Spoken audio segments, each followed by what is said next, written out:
Evenings with Robbie Buck on ABC Local Radio.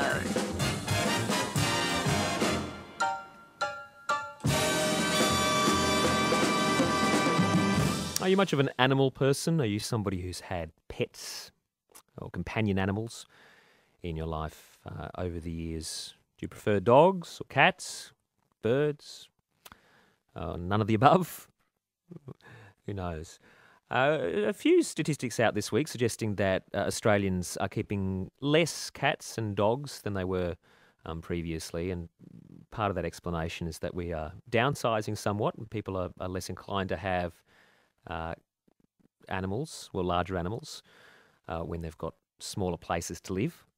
I wonder if that's the case with you. 1300 222 702 if you've gone through that process.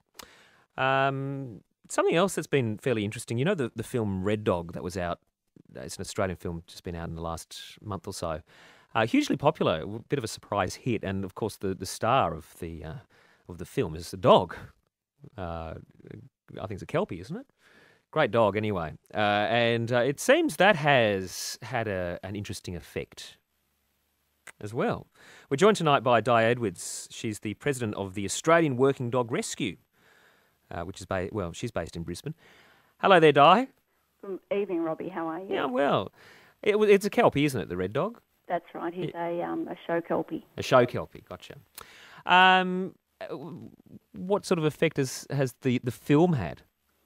Well, the film's been enormously successful because the main character, the dog Coco, is a very intelligent and charismatic dog who can perform lots of tricks. And it's a genuinely funny and moving Aussie movie with great characters, well acted and well directed. How does the dog act in it? Oh, he portrays a real life dog from back in the 70s who unites a community in the Pilbara in Western Australia, and he goes on adventures, hitchhiking his way around the Pilbara and making friends wherever he goes. Yeah. And so the dog in the film has sparked people's interests about having a Kelpie of their own. It seems to have, yes. Yes. Is that a good thing? It's both a good thing and a bad thing. It's good because from a rescue perspective, we have more people inquiring of us for Kelpies to adopt. Right. So your organisation, has a lot of unwanted working dogs? That's correct. We rescue the working dog breeds that have been discarded in pounds and are on death row, basically. Right, okay. Just out of interest, why particular these breeds? What's brought the organisation towards this kind of concern? Sorry, my husband and I have a love for the working dog breeds, in particular cattle dogs and Kelpies. Right.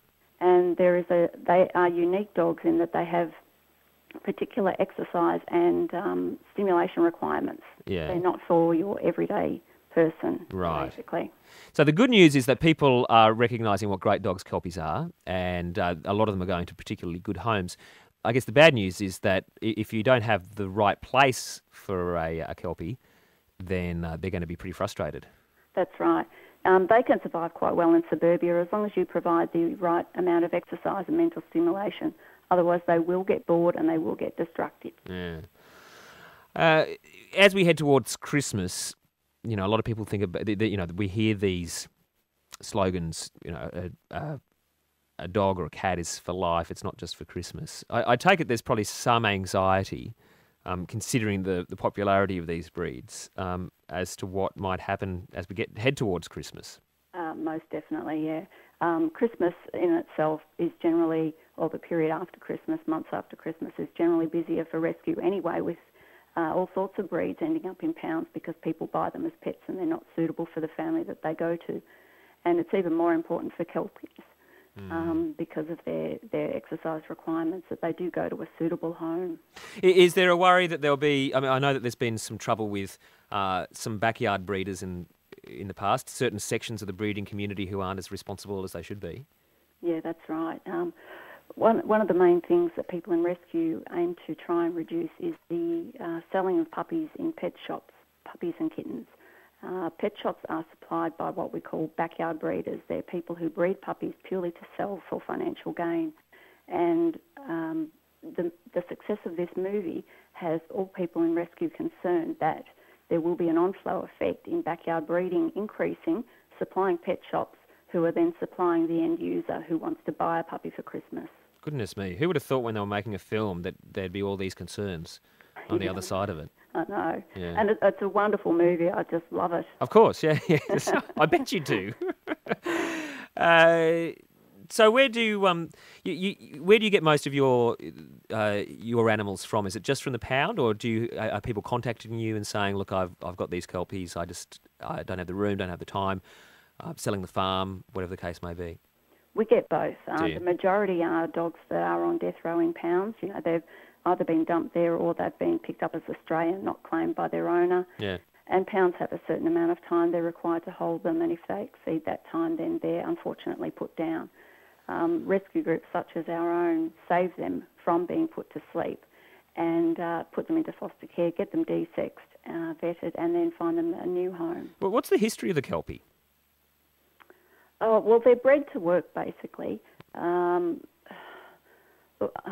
history of them, I can't exactly go into right now. It's quite expansive. It would take up too much time. Is it? Okay. But yes, they are bred to work. It's in their genes.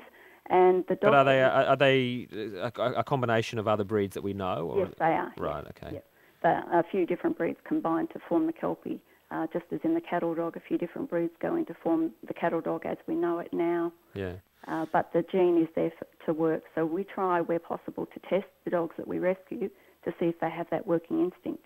Di Edwards is with us tonight. She's the president of the Australian Working Dog Rescue. We're just talking about, after this film Red Dog, the number of people who are interested in picking up kelpies, nice dogs, but also some of the pitfalls that come with that.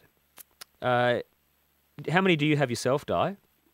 We've got two, a Kelpie Heeler Cross and a Pure Heeler. Right, okay. And what are they called? The Heeler is Chip, and he's 9, and the Kelpie Heeler Cross is Bud. Is it 10.5. Is it hard for you? I mean, it must be constantly distressing or difficult not to bring home more in your work. It's a constant battle, yes. Yeah. We are limited somewhat in that our healer is not friendly to other dogs, so that limits us from bringing any others home. But we certainly have encountered several in our time in rescue that we would have adopted in a heartbeat. What do you think of the statistics which are out this week suggesting that we're keeping less dogs and cats and are connecting that with the possibility that it's due to downsizing in Australia? Look, there's certainly evidence to prove that the global financial crisis has caused people in general, or not in general, but a certain number of the population to have to downsize. People have lost their life savings, their superannuation, lots of money, so they've been forced to sell up the property that they've got and downsize. And because they've had to either downsize and buy a smaller property or rent, they have been forced to give up their dogs. So, and that has been a sad scenario that we've encountered a lot in the last year. Yeah. Di, lovely to catch up with you. Thank you so much for your time tonight, and good luck with the kelpies.